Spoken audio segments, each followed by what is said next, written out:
अस्सलामु अलैकुम वरहमतुल्लाहि वबरकातुह। मैं शबीर हनफी फिर से आपकी खदमत में फ़िरक़ा अहले हदीस का पोल खोलने के लिए हाज़िर हुआ हूँ। मोहतरम सामीन और नाज़रीन, इस वक्त मेरे हाथ में गैर मुक़ल्लिद आलिम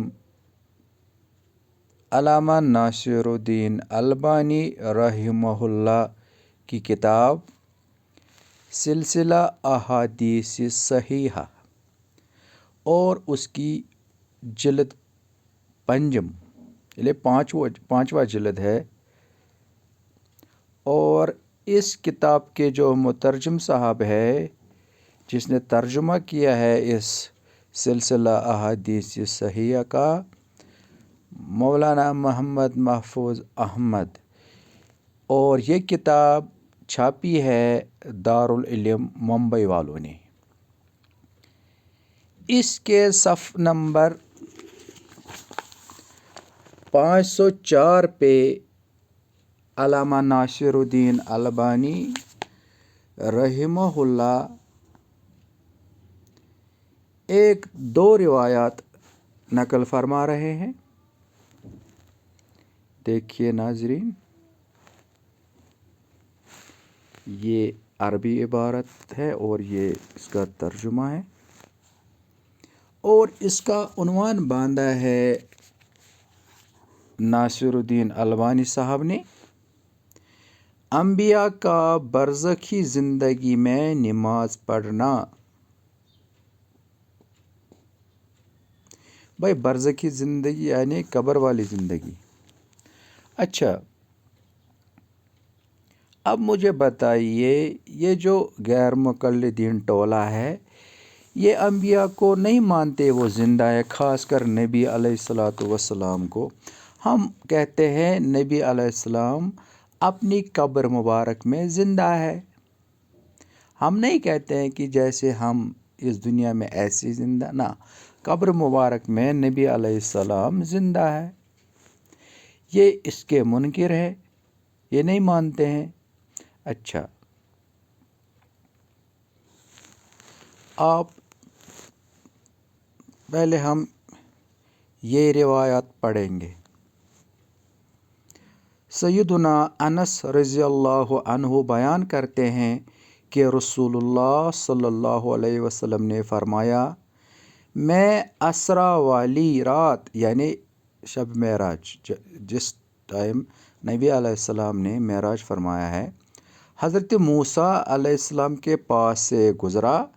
मैंने उनको देखा कि वो सुर्ख टेले के पास नमाज पढ़ रहे थे।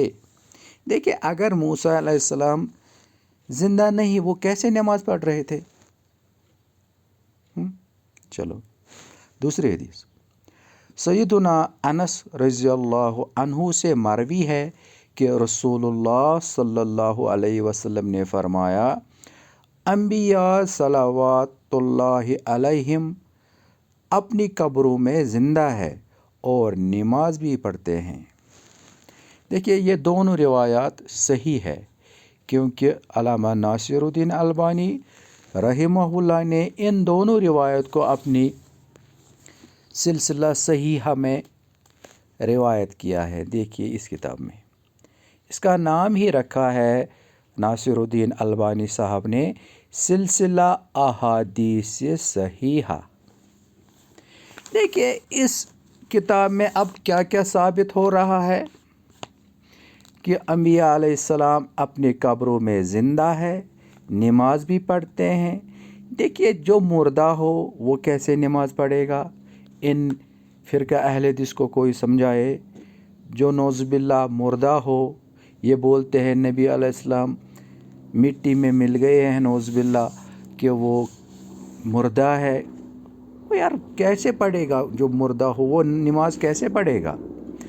इससे साबित हो रहा है कि अंबिया अपनी कब्रों में ज़िंदा है। ठीक है भाई। अब शेखुल इस्लाम मुफ्ती तकी उस्मानी रहमहुल्लाह हफिज़हुल्लाह, उसने एक वाक़ा बयान किया है जो शेख रफ़ाई ने अपनी किताब में بیان کیا ہے سواد العینین میں کہ وہ نبی علیہ السلام کے روزے پہ گیا تو نبی علیہ السلام نے اپنے دست مبارک کو باہر نکالا.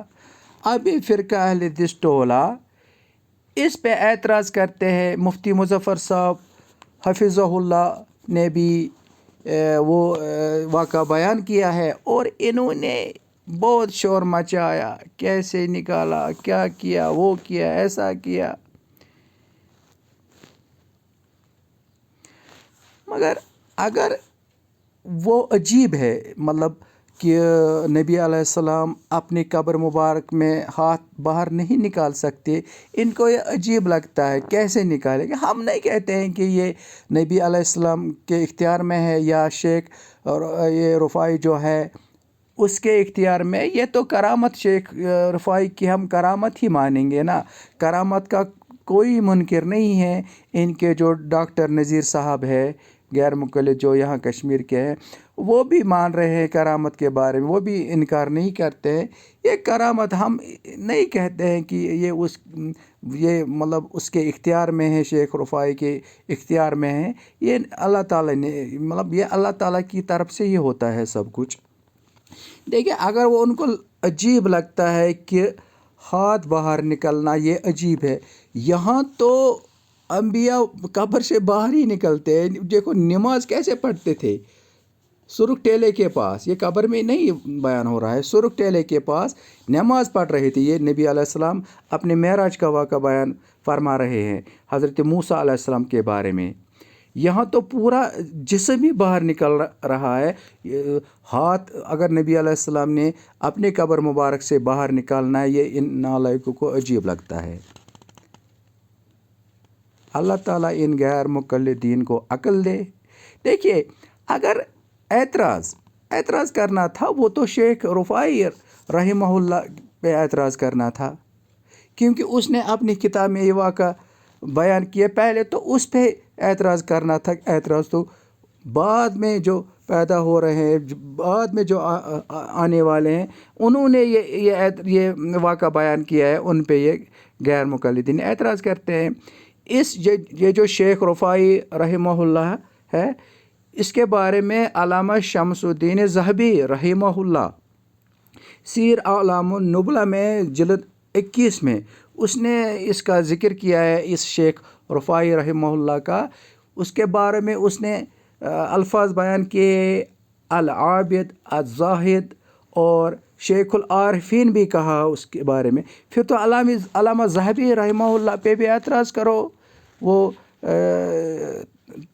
جرح و تعدیل کے امام ہے. اس کے آپ تو اسی کے کہنے پہ کہتے ہو فلاں حدیث صحیح ہے، ضعیف ہے. پھر اس پہ بھی اعتراض کرو. اس نے اس پہ کوئی مطلب جرح ہی نہیں کیا ہے اس شیخ رفاعی پہ رحمہ اللہ پہ. اللہ تعالی ہمیں تعصب و عداوت سے بچائے، ان غیر مقلدین کو بھی. آمین یا رب العالمین.